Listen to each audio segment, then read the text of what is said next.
Call to arms gates of hell. Map and level design.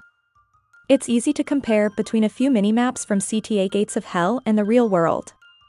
Let's have a look at some of their mini-maps to see whether they look like the real-life location. You will see modern-day satellite imagery first, then the overlay of the mini-map from Gates of Hell on it.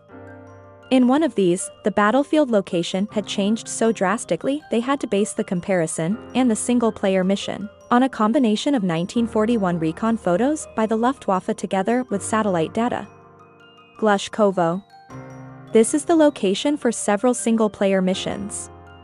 Glushkovo is a small town in Russia that held a key position twice in the space of just a few months in 1941 and 42. It looks like time has stood still here. No big difference between then and now. Volokholamsk. By the time the Germans closed in on Moscow, in this case near Volokholamsk, winter had arrived and conditions had turned icy, so this minimap ought to reflect that, and it does. The Germans moved to take the village of Obsich, and the battle that followed is even mentioned in the anthem of the city of Moscow.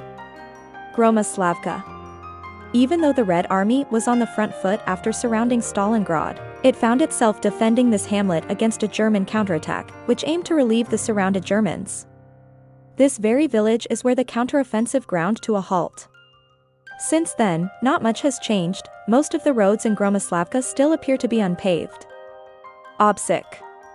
This village is usually shown a lot drier in Google than it's shown in Gates of Hell. It's in the middle of a massive marshland area, which will get very wet during the rainy time of year during autumn. Their map is the ideal place to hide a partisan camp, which they did. The real location is in northern Ukraine. Tikhvin. Over time, this city has changed and expanded quite a bit. For this reason, it was impossible for the developer to use satellite imagery to create the map. And their Tikhvin map is therefore based on a reconnaissance photo, just like most of the defensive positions in the mission. And that is a brief example based on the Barbed Wire Studios information that is available on their website together with the side-by-side comparison of satellite map and the mini-map. Till next time.